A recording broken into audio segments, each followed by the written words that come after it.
കോഴിക്കോട് നിന്നും ചേതൻ സാജൻ കൂടി ചേരുകയാണ്. ചേതൻ, കോഴിക്കോടും സമാനമായ സാഹചര്യമുണ്ട്. കനത്ത മഴ, മണ്ണിടിച്ചിൽ, അതുപോലെ തന്നെ ഈ ഗതാഗതം തടസ്സപ്പെടുക തുടങ്ങിയ വിവരങ്ങളാണ് കോഴിക്കോട് നിന്നും നമ്മളിലേക്ക് എത്തുന്നത്. നിലവിലത്തെ അവിടുത്തെ സാഹചര്യം എങ്ങനെയാണ്? മഴ ഒരുപക്ഷെ ഇനി വടക്കൻ ജില്ലകളിൽ മഴ കനക്കുവാനുള്ള സാഹചര്യമുണ്ടെന്നാണ് മുന്നറിയിപ്പുകൾ വരുന്നത്.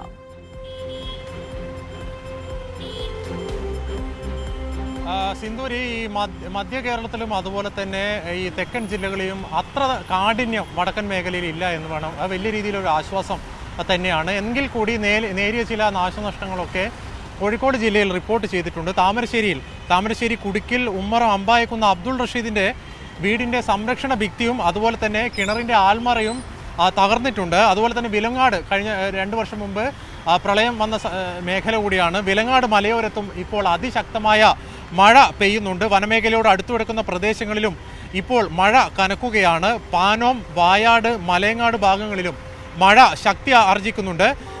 ജനങ്ങൾക്ക് ജാഗ്രതാ നിർദ്ദേശം നൽകിയിട്ടുണ്ട്. റെഡ് അലേർട്ടാണ്. ജില്ലാ കളക്ടറുടെ ജാഗ്രതാ നിർദ്ദേശം നൽകിയിട്ടുണ്ട്. ഇന്ന് സ്കൂൾ പ്രവർത്തനരഹിതമാണ്. എങ്കിൽ കൂടി ഓൺലൈനായിട്ട് ക്ലാസ്സുകൾ മാറ്റിവെച്ചില്ല. മറ്റ് ഇൻ്റർവ്യൂകളോ അഭിമുഖങ്ങളൊക്കെ മാറ്റിവെച്ചിട്ടുണ്ട്. അതുപോലെ തന്നെ കോഴിക്കോട് കൊല്ലങ്കൽ ദേശീയപാത 766 ഈങ്ങാപ്പുഴ റോഡിൽ വെള്ളം കയറി ഇപ്പോൾ ഗതാഗതം തടസ്സപ്പെട്ടിട്ടുണ്ട്. ഈങ്ങാപ്പുഴ പയോണ ഭാഗത്താണ് വീടുകളിൽ വെള്ളം കയറിയത്. കുളിരാമുട്ടി പുഴയിലും സമാനമായ മഴവെള്ളപ്പാച്ചൽ ഉണ്ടായിട്ടുണ്ട്. ഈ വാണിമൽ പഞ്ചായത്തിൽ ഇപ്പോൾ യാത്രാവിലക്ക് പുറപ്പെടുവിച്ചിട്ടുണ്ട്.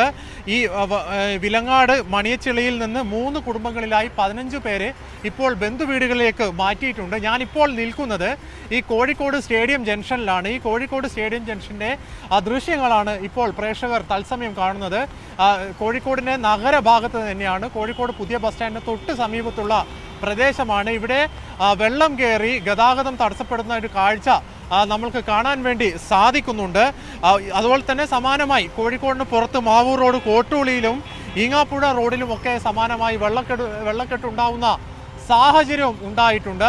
വലിയ രീതിയിൽ ഞാനിപ്പോൾ ഇവിടെ നിൽക്കുമ്പോൾ തന്നെ 2 ഇരുചക്ര വാഹനങ്ങൾ ഈ എഞ്ചിനിൽ വെള്ളം കയറി തകരാറാവുന്ന കാഴ്ച നമ്മൾ നേരിട്ട് കണ്ടിട്ടുണ്ട്. ഇപ്പോൾ നമ്മളോട് ഈ വഴി പോകുന്ന യാത്രക്കാരോട് അവരോട് തന്നെ ചോദിക്കാം, എങ്ങനെയുണ്ട്? രൂക്ഷമായ ബുദ്ധിമുട്ടല്ലേ നിങ്ങൾക്ക്? നമസ്കാരം, എൻ്റെ പേര് ഇളങ്കോ ഓടയാണ്. ഞാൻ ഒരു എഴുത്തുകാരനാണ്. ഞാൻ സ്റ്റേഡിയം ജംഗ്ഷൻ്റെ അടുത്ത് 16 വർഷങ്ങളായിട്ടാണ് താമസിക്കുന്നത്. ഈ 16 വർഷവും ഓരോ വർഷവും ഇവിടെ സ്റ്റേഡിയം ജംഗ്ഷനിൽ പണി നടക്കുന്നുണ്ട്. പക്ഷേ ഈ വെള്ളം കെട്ടി നിൽക്കുന്നതിന് ഒരു സൊല്യൂഷനും ആരും കണ്ടെത്തുന്നില്ല. അതായത് പണിയെന്ന് പറഞ്ഞാൽ 1-2 മാസമല്ല, 3-4 മാസമൊക്കെ പണി നടന്നിട്ടുണ്ട്. പക്ഷേ പണി കഴിഞ്ഞ് ഒരു മഴ വരുമ്പോൾ ഏകദേശം ഒരു മണിക്കൂർ മഴ പെയ്യുമ്പോൾ തന്നെ ഈ മൂട്ട് വരെ ഉള്ള വെള്ളം നിൽക്കുന്നുണ്ട്. നമ്മൾ ബൈക്ക് എടുത്ത് വരുമ്പോൾ തന്നെ ബൈക്കൊക്കെ സ്കൂട്ടറൊക്കെ ഓഫായി പോവുകയാണ്. ഭയങ്കര ബുദ്ധിമുട്ടാണ്. മാത്രമല്ല ഇവിടെ ഈ സ്റ്റേഡിയം ജംഗ്ഷനിലെ വെള്ളം നിറഞ്ഞു കഴിഞ്ഞാൽ അടുത്തുള്ള ചിന്താവളപ്പ് ഫ്ലാറ്റ് എന്ന് പറഞ്ഞാൽ കുറേ ദൂരമുണ്ട്. അവിടെ വരെ ഈ വെള്ളം എത്തുകയാണ്. ഇവിടെയുള്ള ബസ്, ബൈക്ക് യാത്രക്കാർ, വാഹനങ്ങൾ എല്ലാം ബുദ്ധിമുട്ട്. അപ്പുറത്ത് ജയിൽ റോഡ് വഴിയാണ് പോകുന്നത്. എത്രയും വേഗം ഈ വെള്ളക്കെട്ട് ഇവിടെ ഒഴിവാക്കി തരാൻ ഞാൻ അഭ്യർത്ഥിക്കുന്നു. ഇവിടുത്തെ താമസക്കാരനായി ഞാൻ അഭ്യർത്ഥിക്കുകയാണ്. വലിയ ബുദ്ധിമുട്ട് തന്നെയാണ്. നമസ്കാരം, ഞാൻ ഇവിടെ തന്നെ ഒരു പരസ്യത്തിൻ്റെ പരിപാടി നടത്തുന്ന ആളാണ്. ഇവിടെ തന്നെ നമ്മളെ ഓഫീസ്. വലിയ ബുദ്ധിമുട്ടെന്ന് പറഞ്ഞാൽ ഇത് എത്രയോ പ്രാവശ്യം നേരെയാക്കിയിട്ട് എന്നിട്ടും ഇപ്പോഴും ഇതിങ്ങനെ തന്നെയാണ് വരുന്നത്. എന്ത് ചെയ്തിട്ടും ഈ വെള്ളം ഇവിടുന്ന് ഒഴിഞ്ഞു പോകുന്നില്ല. അപ്പോൾ ഞാൻ അങ്ങോട്ട് പോകാൻ വേണ്ടിയിട്ട് ഒരു വണ്ടിയിൽ നിന്ന് ഇറങ്ങിയിട്ട് ഒരു ഡിസൈൻ ചെയ്യാൻ പോകണം. ആ പോകുന്ന സ്ഥലത്തേക്ക് പോലും പോകാൻ പറ്റാണ്ട് ഞാൻ നടുവ് കൂടെ പോകാൻ വേണ്ടി പോവാം. ഇതാ ആ ഡിവൈഡറിൻ്റെ മുകളിൽ കൂടെ പോകാൻ വേണ്ടി പോവാണ്. എന്താ അതിനൊരു പരിഹാരം? എന്ത് ചെയ്യും? അതിനെയാണ് സിന്ധൂരി എല്ലാവരും ഐക്യകണ്ഠനായി പറയുകയാണ്. വലിയ രീതിയിലുള്ള ബുദ്ധിമുട്ടാണ് ഇപ്പോൾ ഇവിടെ ഈ വെള്ളക്കെട്ട് സൃഷ്ടിച്ചിരിക്കുന്നത്. ജില്ലയുടെ പല ഭാഗത്തും ഇത്തരത്തിൽ വെള്ളക്കെട്ടുകൾ കാരണം ഗതാഗതം സ്തംഭിക്കുന്ന അവസ്ഥയാണ്.